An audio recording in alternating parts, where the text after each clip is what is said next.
ഒരാളെ ഫോണിൽ വിളിക്കാനായിട്ട് നേരവും കാലവും ഒക്കെ ഉണ്ട്. Please don't disturb. Hello Sunny साहब, सॉरी टू डिस्टर्ब यू। हाँ ये एन अर्जेंट मैटर।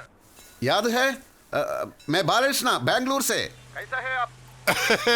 ബാലകൃഷ്ണ, ഇത്രയും കാലം താൻ എവിടെയായിരുന്നോ? മേട്ടേക്കോ?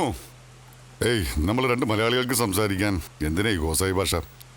പിന്നെ എന്തൊക്കെയുണ്ട് ബാലകൃഷ്ണ, സുഖം തന്നെയല്ലേ? അങ്ങനെ വലിയ സുഖമൊന്നുമില്ലായിരുന്നു ഇതുവരെയും. ഇനി അങ്ങോട്ട് ചിലപ്പോൾ സുഖം കിട്ടിയെന്ന് വരാം. എന്താ ഇപ്പം അങ്ങനെ? ഭായ് സാബ്, എൻ്റെ കയ്യിലൊരു സ്റ്റഫ് വന്ന് വിട്ടിട്ടുണ്ട്. Drug, heroin, 5 kilo high quality stuff. Saab എനിക്കതൊന്ന് വിറ്റ് തരണം. ഞാൻ അത്ര നമ്പർ 2 ബിസിനസ്സൊക്കെ എന്നേ നിർത്തി ബാലകൃഷ്ണ. ഇപ്പോൾ കുറച്ച് മലഞ്ചരക്ക് കച്ചവടമൊക്കെ ആയിട്ട് ഇവിടെ കൊച്ചിയിൽ സ്വസ്ഥ. അങ്ങനെ പറഞ്ഞൊഴിയരുത്. ഇതുവരെ കാര്യമായിട്ടൊന്നും ഉണ്ടാക്കിയിട്ടില്ല. റിട്ടയർമെൻറ്റിന് മുമ്പ് കിട്ടിയ ഒരു ലോട്ടറി ആയത്. ഇക്കാര്യത്തിൽ എനിക്ക് സാബിനെ അല്ലാതെ മറ്റാരെയും വിശ്വാസമില്ലാത്തത് കൊണ്ടാണ്. ഗൗഡയുടെ ചരക്ക പുറത്താരെങ്കിലും അറിഞ്ഞാൽ പിന്നെ എൻ്റെയും ഭാര്യയുടെയും 16 അടിയന്തരം ഉണ്ണാൻ സാബ് വരേണ്ടി വരും. ചായ വെച്ചിട്ടുണ്ട്. Please Saab. കമ്മീഷൻ വാങ്ങുന്ന ഒരു ഇടനിലക്കാരനായിട്ടല്ല, പാർട്ട്ണറായിട്ട് 50-50 പാർട്ട്ണർഷിപ്പ്.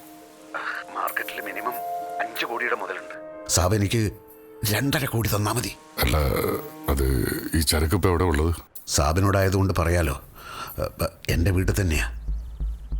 പക്ഷേ അധിക നാൾ എനിക്കത് ഇവിടെ വെക്കാൻ പറ്റില്ല.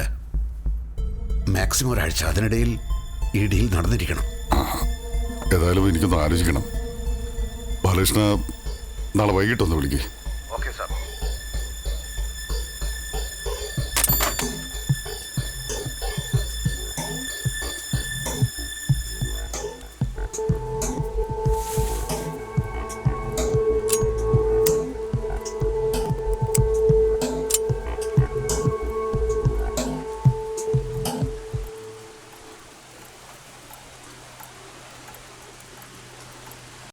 ബാംഗ്ലൂരിൽ നിന്ന് ബാലകൃഷ്ണയാണ് വിളിച്ചത്.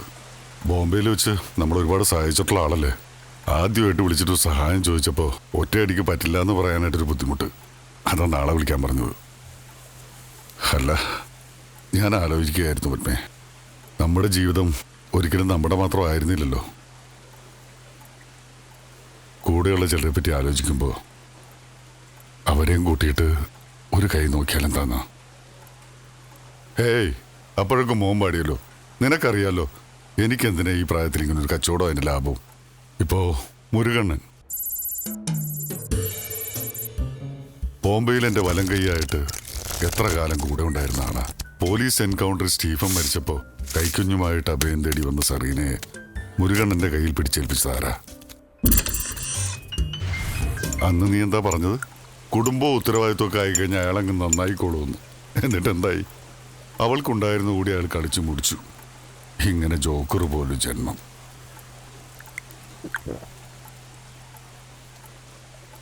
പിന്നെ നമ്മുടെ അലോഷി തെരുവിൽ പാടി കിടന്ന അവനെ വിരലിൽ തൂക്കി ഇങ്ങോട്ട് കൂട്ടിക്കൊണ്ടുവന്നതും നീ തന്നെയല്ലേ? മോനെ പോലെയല്ല, മോനായിട്ട് തന്നെയല്ലേ നമ്മളവനെ വളർത്തിയത്. എന്നിട്ടെന്തായി? നീ കൊടുത്തൊരു ഫ്ലാറ്റ് അവൻ്റെ പേരിലുണ്ടെന്നല്ലാതെ ജീവിക്കാൻ എന്തെങ്കിലും ആവേണ്ടേ? സോറി, നിർത്തി. ഇനിയുള്ളവൻ്റെ കാര്യം പറയുന്നതിന് മുമ്പ് പറഞ്ഞ അടിച്ചില്ലെങ്കിലേ എൻ്റെ തന്നെ കൺട്രോൾ പോവും.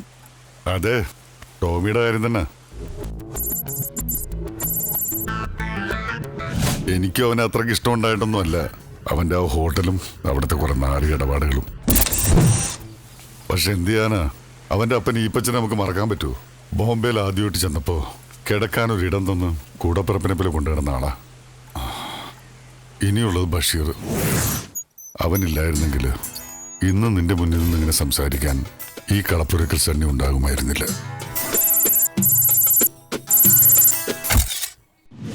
ബാലകൃഷ്ണ പറഞ്ഞ പോലെ ആണെങ്കിൽ ഈ ഒരൊറ്റ ഇടപാട് കൊണ്ട് ഇവർക്കൊക്കെ ജീവിതത്തിൽ സെറ്റിൽഡ് ആവാനുള്ള പണം കിട്ടും. നീ മോഹം കറുപ്പിക്കണ്ട, ഇതെന്റെ കടമയാണ്. ഈ ഒരിക്കൽ മാത്രം. ഓക്കെ? അപ്പൊ ഞങ്ങൾ 5 പേര്, ഞാൻ, മുരുകണ്ണൻ, അലോഷി, ബഷീർ, ടോമി.